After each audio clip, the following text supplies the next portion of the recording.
This Saturday marks 20 years since the 9/11 terror attacks, and this week we're taking time to remember and reflect. On that day 2 decades ago, I was a CBS News correspondent based in New York and was part of the network's coverage of those tragic hours and days. More on that later this week. But tonight, we want to introduce you to a woman from South Euclid who was working in the World Trade Center that morning. Her story is compelling, sometimes chilling. Her name is Sheilah Rosen. You're in the South Tower on the 23rd floor at 8:46 on September 11th, 2001. What's the first thing that goes through your mind when I mention those words? Well, I was sitting at my desk looking at an Excel spreadsheet, drinking my iced coffee, and I heard a loud noise. And there were often noises in the towers. They creaked a little, they would move. But this was a different type of noise. And I remember seeing papers floating down, and we didn't know what had happened. Fearing a fire, Sheilah gathered her belongings and decided to leave the building. There were people in the stairway. Nobody was panicking. We didn't know what had happened, but people were walking. There were a lot of people walking down the steps, but orderly. It wasn't a panic or anything like that. And I walked to the door, and that's when the fear set in, because it was covered in debris. Something was burning. It was just shocking to see it. It was just the start of a horrific chain of events. Sheilah in the center of it all. So I came out the door, and again, there's debris everywhere. Sorry. It's okay.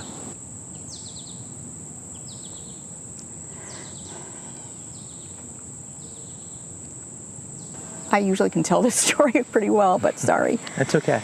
Take your time. And I saw people standing on the corner, and they were looking up at the North Tower, and I stopped and turned and was looking there, and then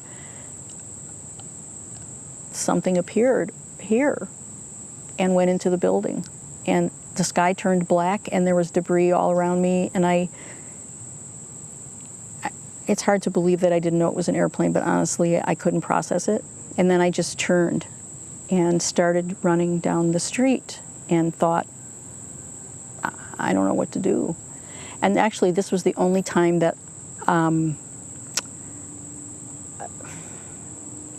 another person was not kind, that's what I'll say. I was trying to get down the street, and a man next to me forearmed me out of his way. And I thought, oh my God, I'm going to be trampled. I'm just going to fall down and I'm going to be trampled. How would you best describe what's going through your head at that moment?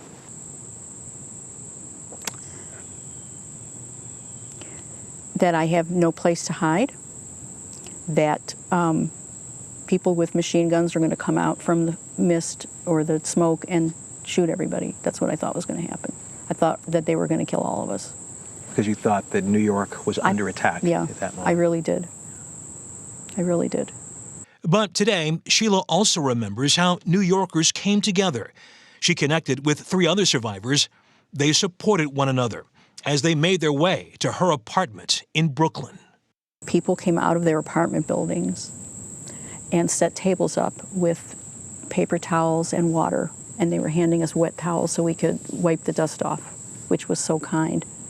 Sheilah says she did not realize that both towers fell until she saw the news on television that night.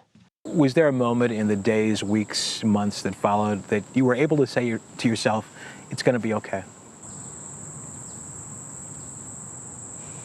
That was a very gradual process. I can't say that there was a moment. I can tell you that I'm good now.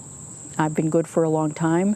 After 9/11, Sheilah came home to stay with family in Cleveland for several weeks before her mother encouraged her to return to New York, where she stayed 17 more years, moving back home to Northeast Ohio 3 years ago. There are certain days when the sky is a certain shade of blue, and I call it September 11th blue. Yes, not always, but there's this, it was a clear blue, beautiful sky. I do the exact same thing, and I call it that too. I call it a September 11th blue. Yep. Beautiful day. Beautiful. You think everything is going to be fantastic. Oh yeah, nothing bad can happen on a day like this. We hear the term every September 11th, never forget. Never forget. Do you worry sometimes that people will forget? You have to remember the people whose families never found them. That really breaks my heart. The people on the airplanes. A lot of people lost a lot that day, so it honors them to remember. People should remember who they are. We want to thank Sheilah again for sharing her story with us. And you can see more of that interview at WKYC.com.